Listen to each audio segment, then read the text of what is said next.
Bueno, muy buenas tardes. Como les decía, el capítulo 4 habla sobre las leyes del movimiento de Newton y es con este capítulo 4 que vamos a comenzar la segunda unidad.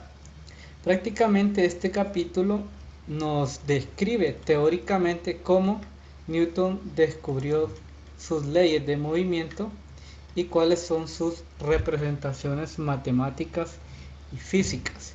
Entonces, acá el capítulo 4 prácticamente habla conceptualmente de las leyes del movimiento de Newton. Como les decía, a ustedes les compartí dos videos donde explica muy bien la teoría de las leyes de Newton, así que a este capítulo 4 le vamos a dar una revisada un poquito rápido.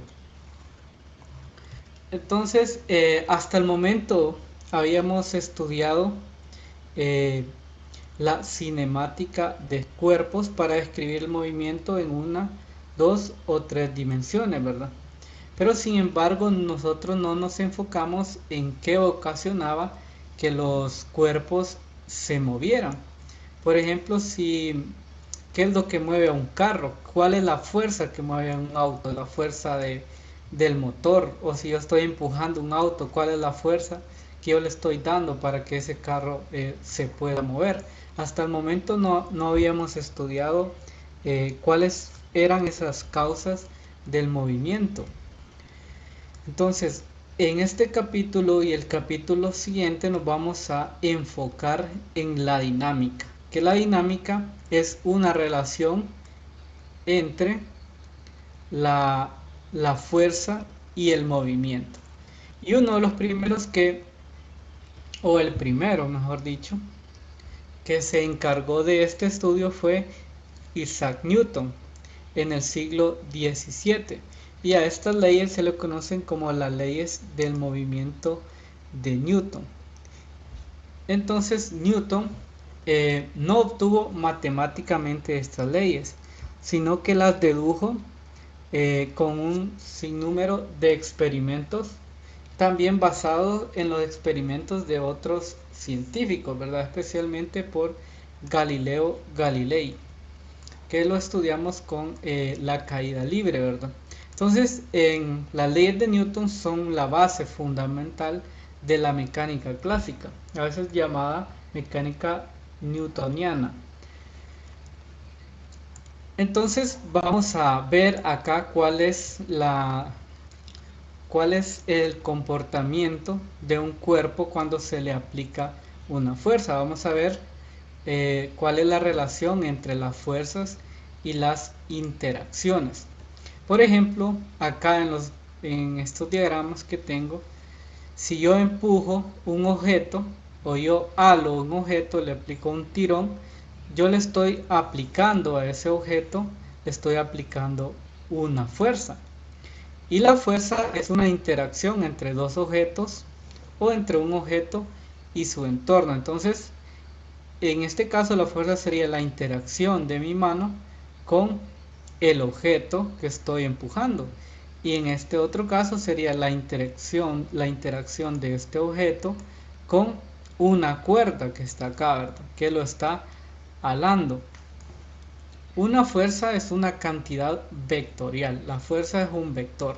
Por lo tanto, tiene magnitud y tiene dirección.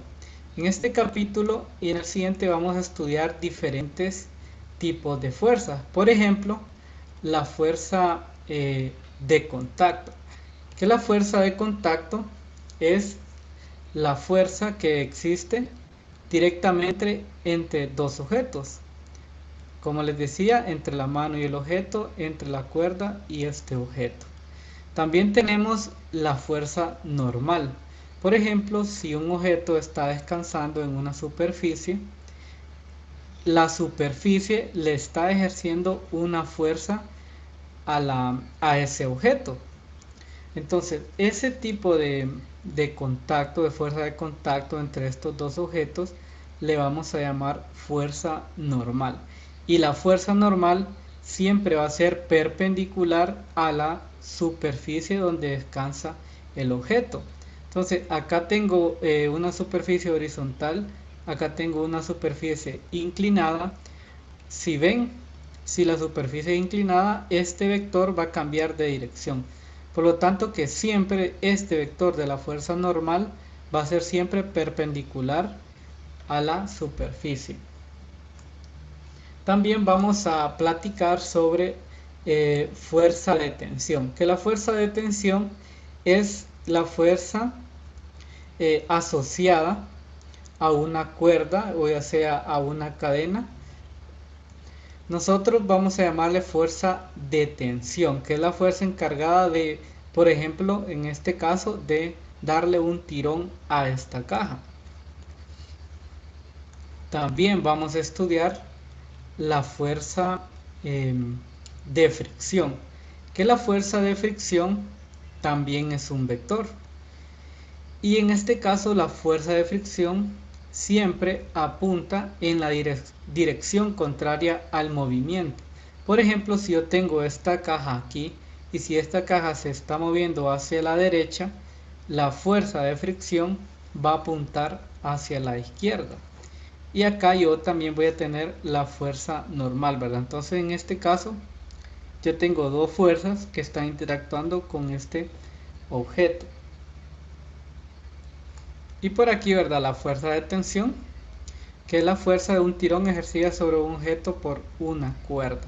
Entonces acá yo estoy alando este objeto y la fuerza de tensión es la fuerza que ejerce la cuerda al objeto. Otro tipo de fuerza que vamos a estudiar es la fuerza de atracción gravitacional que la Tierra ejerce sobre un cuerpo, y a este tipo de fuerza le vamos a llamar el peso del cuerpo, y más adelante vamos a ver detalles sobre eso. Por ejemplo, ¿verdad? Si yo tengo un objeto acá en la Tierra, en cualquier punto de la Tierra, este objeto siempre va a estar siendo atraído hacia abajo debido al peso, y esa es la fuerza que nosotros nos mantiene unidos a la Tierra, ¿verdad? Entonces también vamos a estudiar este tipo de fuerza. Entonces todos estos tipos de fuerzas que están descritos por acá los vamos a estudiar. Ahora, también vamos a estudiar algo que se le conoce como superposición de fuerzas. Ahora, ¿qué es una superposición de fuerzas? Por ejemplo, si yo a un objeto como este le estoy aplicando la fuerza F1, por ejemplo, si yo estoy alando acá con una cuerda F1 y también estoy alando con otra cuerda en F2, entonces los experimentos dicen que es lo mismo como que yo esté alando este objeto con una cuerda a lo largo de R. Entonces, que tengo en general el efecto de cualquier cantidad de fuerzas aplicadas a un punto de un cuerpo es el mismo que el de una sola fuerza igual a la suma vectorial de la fuerza. Entonces, esta fuerza R que está acá sería la fuerza 1 más la fuerza 2, y a eso le vamos a llamar superposición de fuerza, ¿verdad? Que va a ser la suma de las fuerzas que están interactuando con este objeto. Entonces, continuando, por ejemplo, si yo halo a este objeto con una fuerza aquí, es lo mismo como que yo esté aplicando una fuerza en la dirección de X y otra fuerza en la dirección de Y. En todo caso, si yo aplico la fuerza directamente acá o aplico dos fuerzas en este sentido, entonces el movimiento de esta caja siempre va a ser exactamente el mismo, ¿verdad? Entonces yo puedo descomponer una fuerza como la componente en X y la componente en Y, y al final puedo decir que esta fuerza, ¿verdad?, va a ser la suma vectorial de estas componentes.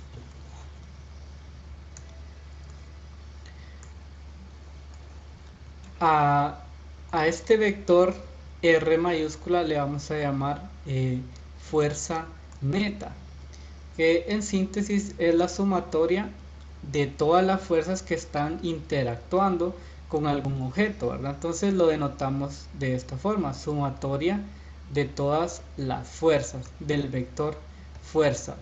Entonces, por ejemplo, acá hay un hombre que está ejerciéndole una fuerza a este objeto. Entonces yo esta fuerza la puedo descomponer tanto en una componente en X y tanto como una componente en Y. Entonces yo puedo tener componentes en X de la fuerza y componentes en Y de la fuerza. Y la magnitud de mi fuerza resultante pues va a ser la raíz cuadrada de Rx al cuadrado más Ry al cuadrado. Entonces, para ver un poco más, más a detalle lo que es esto de la superposición de fuerzas, vamos a ver un ejercicio. El ejercicio 4.5 dice así: dos perros tiran horizontalmente de cuerdas atadas a un poste. El ángulo entre las cuerdas es de 60 grados.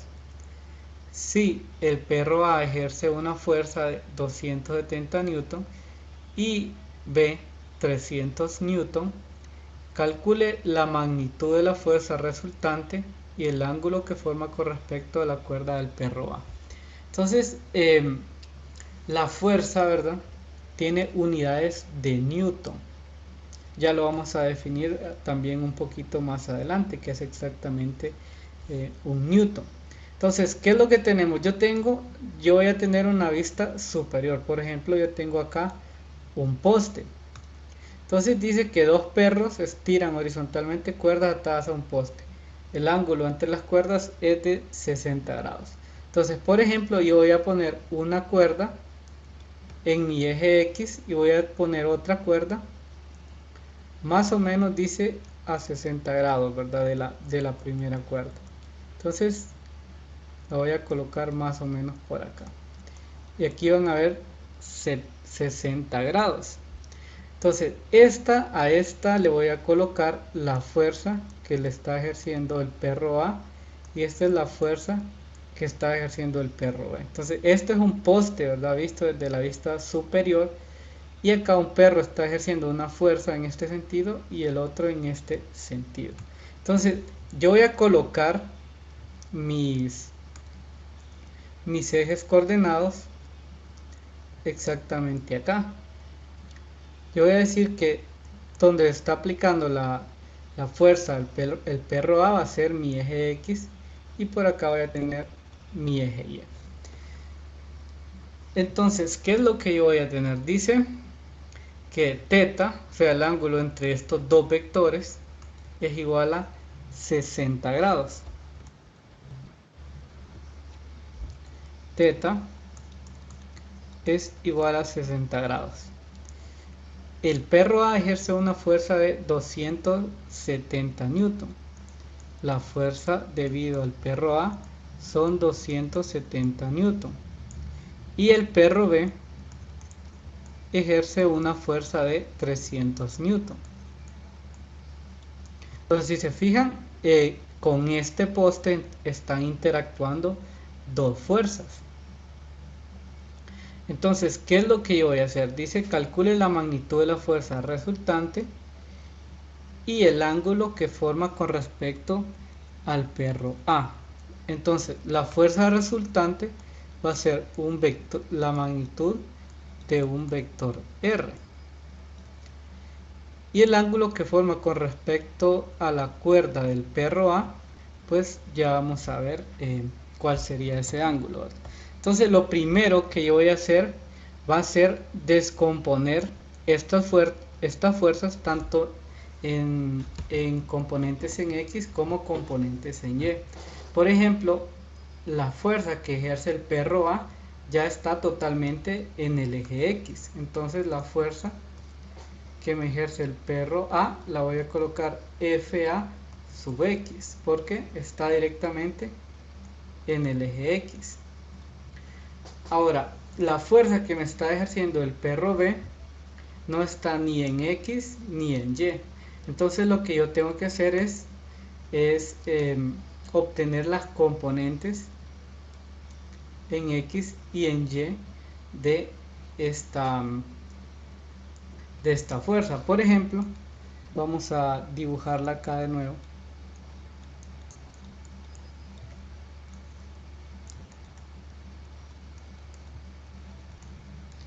Aquí son 60 grados, ¿verdad? Entonces, por ejemplo, con el seno, yo puedo obtener tanto la componente en Y y la componente en X, ¿verdad? Que esta fuerza en B yo la puedo descomponer tanto con una fuerza Bx y una fuerza By. Entonces, ¿cómo tendría esto? Entonces yo vengo y digo el seno de 60 grados es igual al lado opuesto entre la hipotenusa. ¿Cuál es mi lado opuesto? FBY. Y mi hipotenusa es FB. Y el coseno de 60 grados sería entonces FBX entre FB. Entonces de acá yo puedo despejar tanto para la componente en Y de la fuerza y tanto para la componente en X. Entonces, ¿qué es lo que tendría? Entonces tendría F Bx sería igual a FB coseno de 60 grados.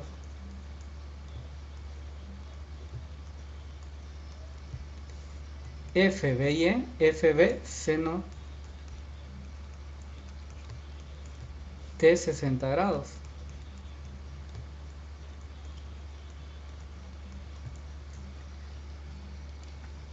Ok, ahora ¿qué es lo que yo voy a hacer?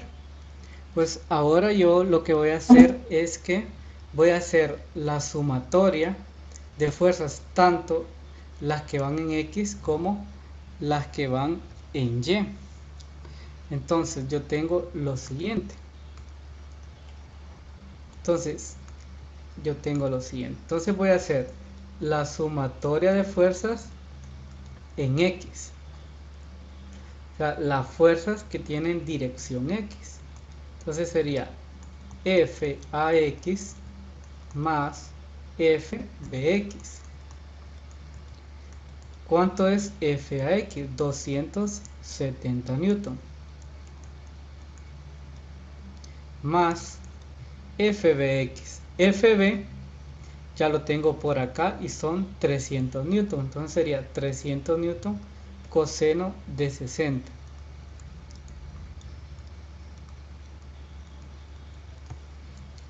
Listo.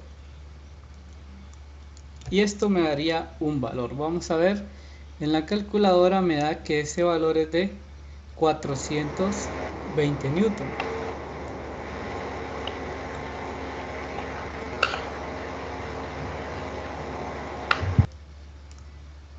Entonces ahora voy a hacer la sumatoria de fuerzas en y ¿qué voy a obtener? Pues la única fuerza en Y es esta, ¿verdad? F BY sería FB 300 newton seno de 60 grados.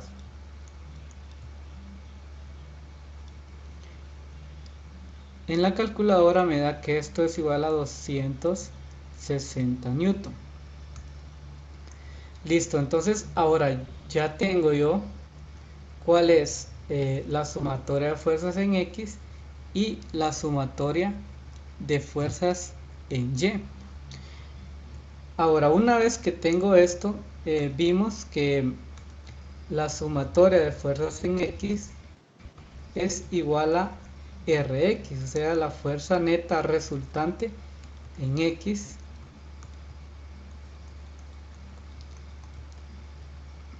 Rx. Y esto es igual a 420 newton. Y la sumatoria de fuerzas en Y es igual a Ry y esto es igual a 260 newton. Ahora, para sacar la magnitud de mi vector resultante, que es algo que me pide el ejercicio, por el teorema de Pitágoras, yo sé que sería Rx al cuadrado más Ry al cuadrado.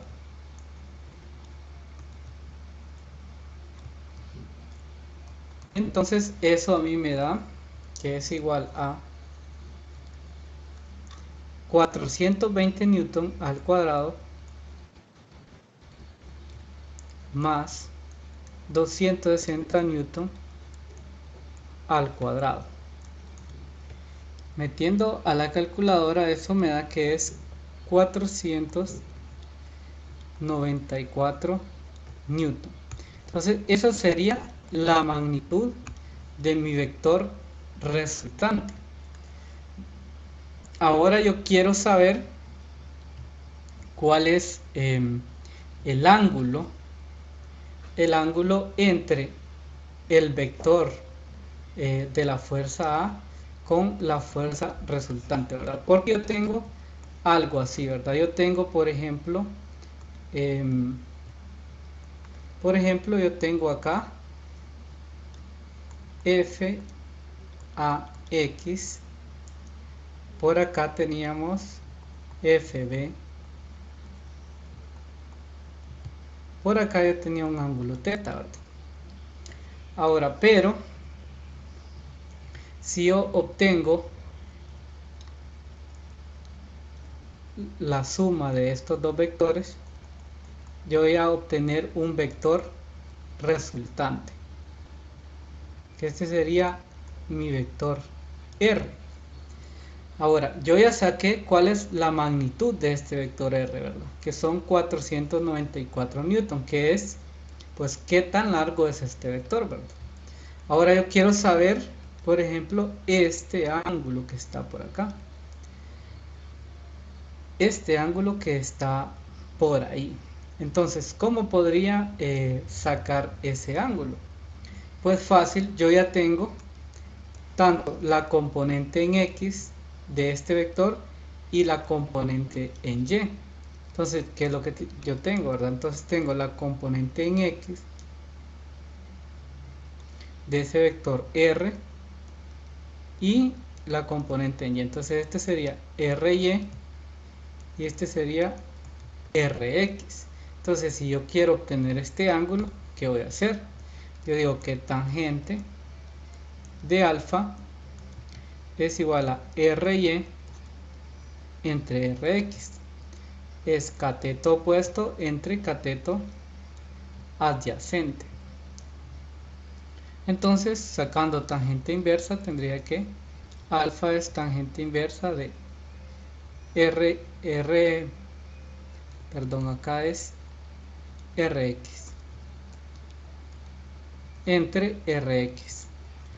Y esto es igual a tangente inversa de, por acá lo tengo, ¿cuánto vale? Ry 260 newton entre 420 newton. 260 newton entre 420 newton. Entonces eso me va a dar este ángulo que tengo por ahí, que a mí me da que ese ángulo es igual a 32 grados. Entonces con esto yo ya tengo tanto la magnitud de mi vector resultante R y también tengo la dirección, que son 32 grados, ¿verdad? Este ángulo de acá son 32 grados. Entonces, con esto podríamos ver un ejemplo de cómo descomponer las fuerzas y cómo sumar las fuerzas por componente, ¿verdad? Tanto componentes en X y componentes en Y. ¿Alguien tiene alguna duda hasta aquí?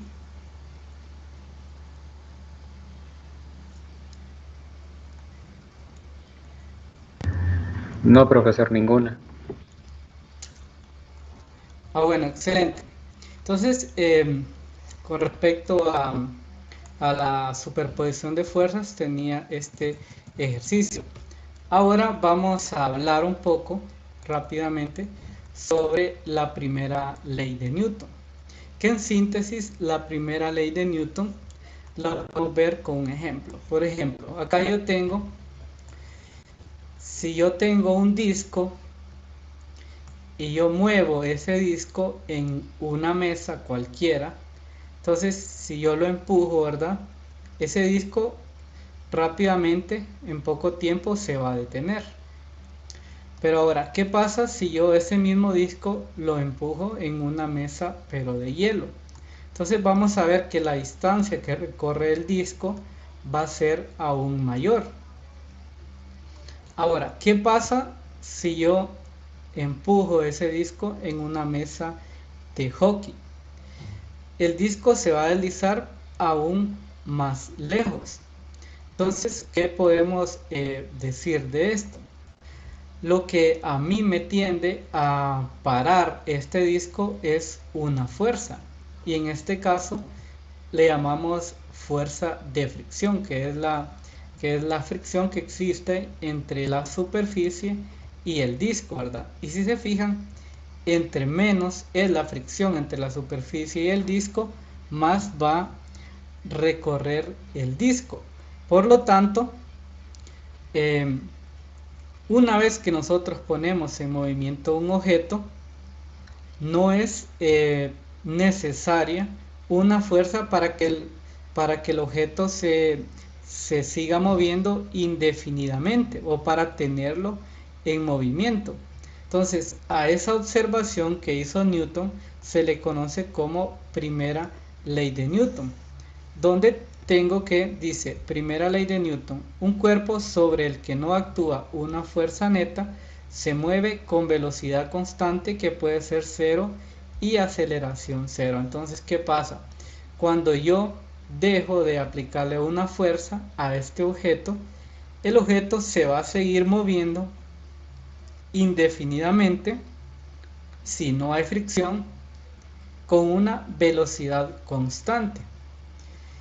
O por ejemplo, si un objeto está en reposo en alguna mesa, este objeto no se va a mover al menos que alguna fuerza se le aplique, ¿verdad?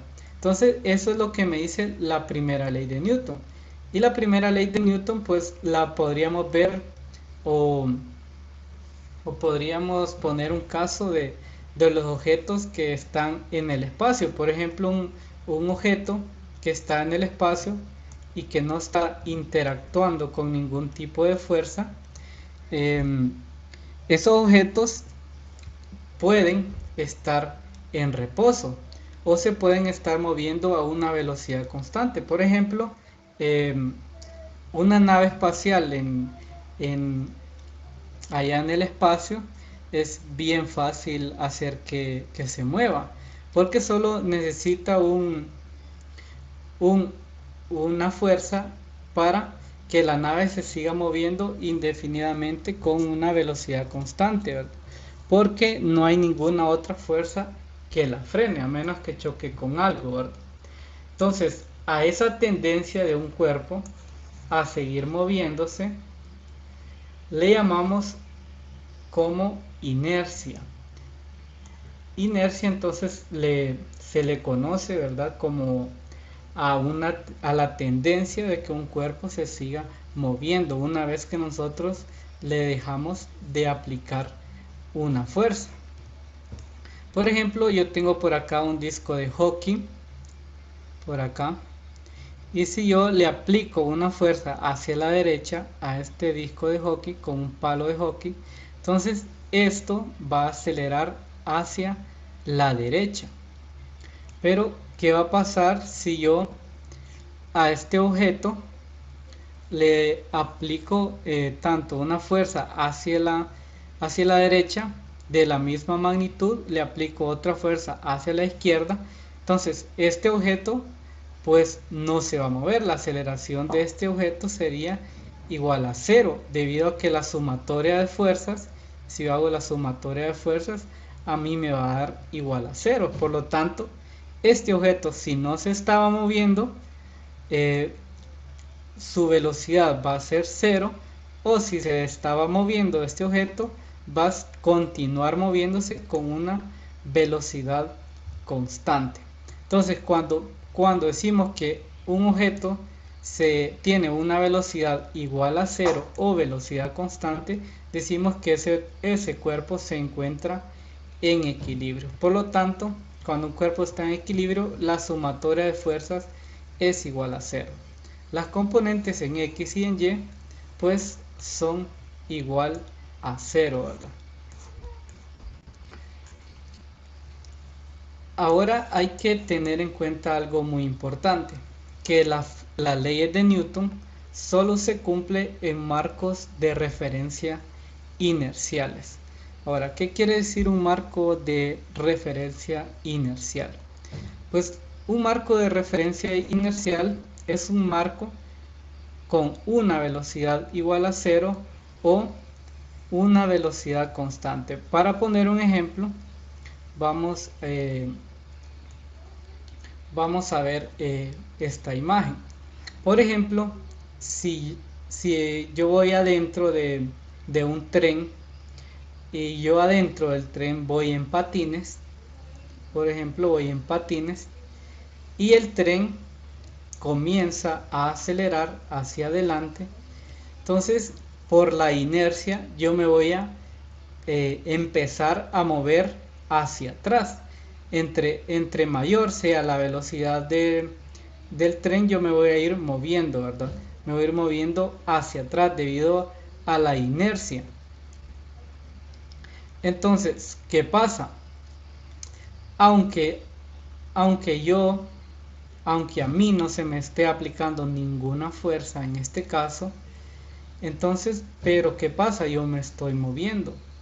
Yo me estoy moviendo de alguna forma, ¿verdad? Yo siento que me estoy moviendo con respecto eh, al tren, ¿verdad?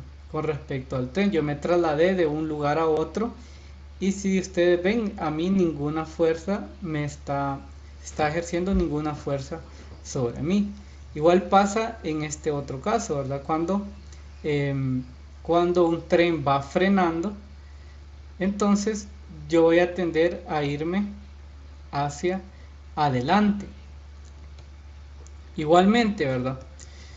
Igualmente, entonces acá ninguna fuerza está interactuando conmigo, pero yo me estoy moviendo. Igualmente, cuando el vehículo da vuelta a rapidez constante, entonces yo voy a tender a moverme en línea recta, porque si se acuerdan, cuando un objeto está tiene una trayectoria curva, siempre tiene una aceleración. Entonces, en conclusión, ¿qué pasa acá? Si ustedes podrían decir, entonces, ¿por qué yo me estoy moviendo si, si no se me está aplicando ninguna fuerza? Porque estoy acelerando. Entonces, lo que pasa aquí es que este tren no es un marco de referencia inercial, debido a que este tren está acelerando.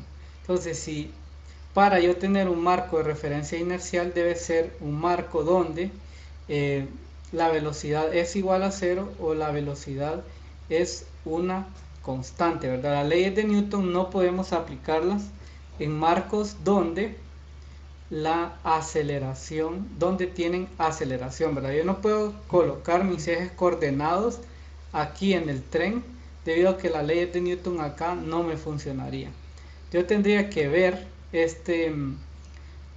por ejemplo, el movimiento del tren desde un marco afuera por acá, desde un marco que no se esté moviendo, por ejemplo. Entonces ahí sí aplicarían las leyes de Newton. Y eso lo vamos a ver más a detalle cuando nosotros resolvamos ejercicios.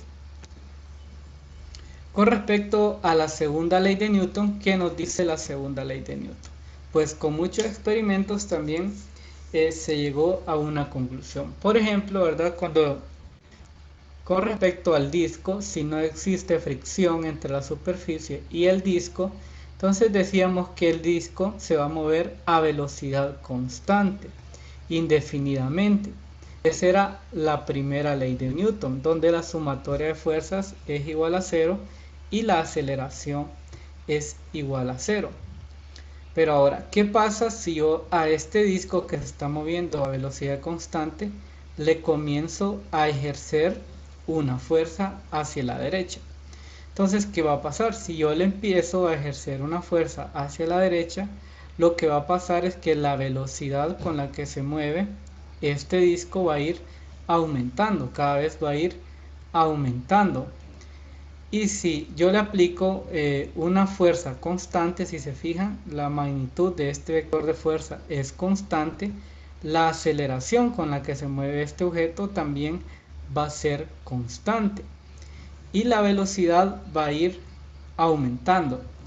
Igualmente, ¿verdad? Si yo le aplico una fuerza en el sentido contrario, lo que va a pasar es que la velocidad, en vez de aumentar, va a ir disminuyendo, ¿verdad? Porque voy a ir frenando el movimiento o la velocidad de este objeto. Entonces, en base a muchos experimentos, y este es un ejemplo sencillo, ¿verdad? Para poder explicarlo, se llega a la conclusión que es que una fuerza neta que actúa sobre un cuerpo hace que éste acelere en la misma dirección de la fuerza neta. Si la magnitud de la fuerza neta es constante, también lo será la magnitud de la aceleración. Y es lo que les explicaba, ¿verdad? Si yo le aplico una fuerza constante a este disco de hockey, la aceleración también va a ser constante, ¿verdad? Y esto se dedujo a través de experimentos. Y la velocidad va a ir aumentando. Entonces, eso es en síntesis la segunda ley de Newton. La segunda ley de Newton nos dice que para un cuerpo dado, la magnitud de la aceleración es directamente proporcional a la magnitud de la fuerza neta actuando sobre él. Entonces nosotros tenemos una relación entre masa y fuerza. Por ejemplo, yo puedo escribir que la sumatoria de fuerzas es igual a la masa por la aceleración. También puedo escribir que la aceleración es igual a la sumatoria de fuerzas entre la masa. O también puedo escribir que la masa es igual a la sumatoria de fuerzas entre la aceleración. A esta masa que está acá le llamamos masa inercial o simplemente masa del cuerpo. Es la masa del cuerpo a la cual yo le estoy aplicando esta fuerza, ¿verdad? Entonces, con esto podemos ver lo siguiente. Por ejemplo, vemos esta ecuación que está acá, donde tengo que la aceleración es igual a la sumatoria de fuerzas entre la masa. Entonces, si yo le aplico, por ejemplo, una fuerza a una determinada masa, entonces la aceleración es inversamente proporcional a la masa. ¿Qué quiere decir? Que entre más masa tenga un objeto, a mí me va a costar más acelerar ese objeto. Y entre menor sea la masa de ese objeto, a mí me va a costar menos acelerar ese objeto.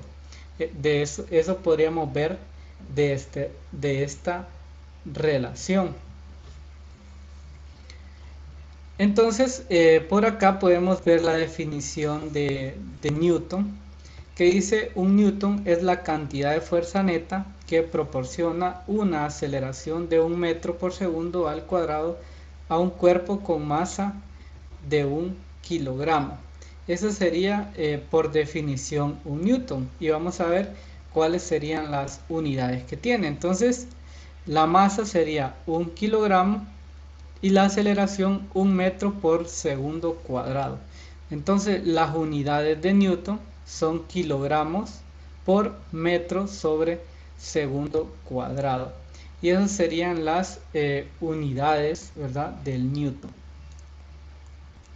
Por acá también podemos ver lo que yo les estaba explicando. Por ejemplo, si yo le aplico la misma fuerza, la misma magnitud y en la misma dirección a una masa, en este caso M1, que es menor que esta masa M2, y M2 pues es menor que M1 más M2. Entonces, por ejemplo, acá pueden ver ustedes el vector aceleración. Si se fijan, yo le estoy aplicando la misma fuerza a estos objetos, pero ¿qué pasa con la aceleración? Si se fijan, la aceleración acá es mayor que la aceleración en este sistema, y acá es menor aún que la aceleración de este sistema. Y esto es debido a que la masa en este sistema es mayor que la que en este sistema, y también que en este sistema. Entonces, a medida que aumenta la masa y nosotros le aplicamos la misma fuerza, entonces la aceleración va a ser menor, ¿verdad? A nosotros nos va a costar más acelerar un objeto. Entonces, en síntesis, la segunda ley de Newton dice así: si una fuerza externa neta actúa sobre un cuerpo, este acelera. La dirección de la aceleración es la misma que la fuerza neta. El vector de fuerza neta es igual a la masa del cuerpo multiplicada por su aceleración, ¿verdad? Entonces, la segunda ley de Newton va a ser sumatoria de fuerzas igual a la masa por la aceleración, que es lo que tenemos por acá, la ecuación 4.7.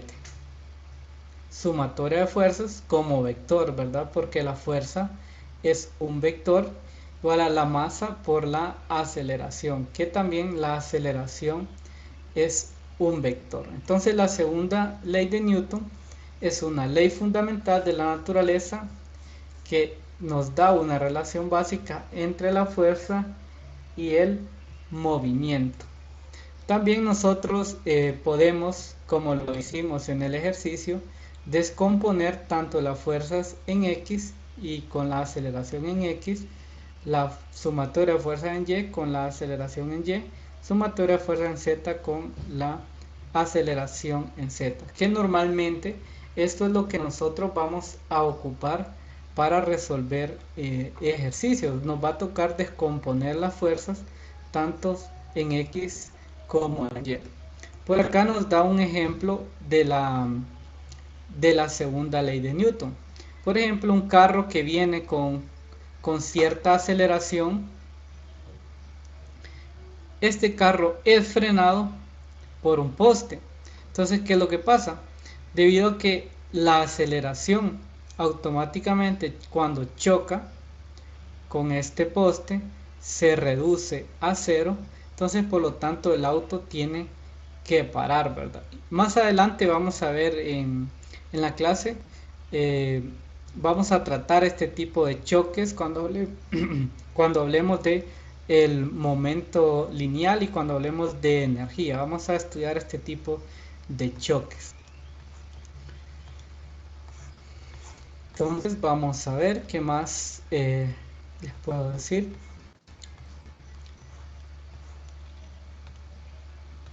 Por acá tengo algunas relaciones entre masa y peso. Una de las fuerzas más conocidas es el peso de un cuerpo, es decir, la fuerza gravitacional que la Tierra ejerce sobre el cuerpo, ¿verdad? Es la fuerza que nosotros nos mantiene unidos a la Tierra, ¿verdad?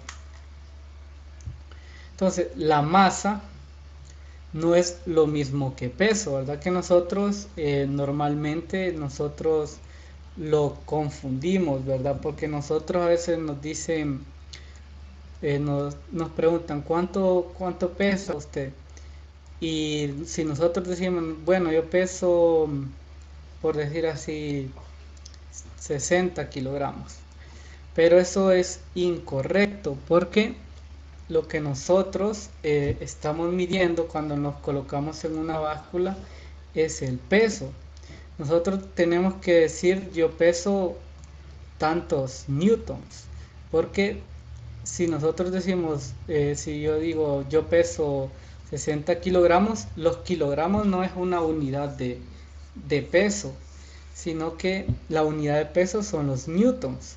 También otra unidad de peso son las libras. Las libras sí son una unidad de de fuerza en este caso. Entonces cuando nosotros decimos libras, yo peso tantas libras, sí es correcto decirlo, pero decir yo peso tantos kilogramos no es correcto decirlo, porque los kilogramos hace referencia a cuánta masa tiene un objeto. Entonces vamos a definir que el peso de un objeto es igual a la masa del objeto por la gravedad. Este peso también va a ser un vector. Esto sería la magnitud, pero vectorialmente sería el peso igual a m por el vector gravedad, donde g en este caso de acá es la magnitud del vector g, ¿verdad? Como ya habíamos visto, la aceleración debido a la gravedad siempre apunta hacia abajo, ¿verdad? Por ejemplo, yo tengo por acá un cuerpo que cae que tiene una masa m, entonces el peso de este cuerpo es igual a mg y la sumatoria de fuerzas sería igual al peso del objeto, o sea, la fuerza que está alando este objeto hacia el suelo, ¿verdad? Ahora, por ejemplo, si yo tengo un objeto, pero este está colgado, yo tengo una cuerda por acá. Ahora, el peso es independiente a si el objeto se está moviendo o está estático. El peso siempre es el mismo.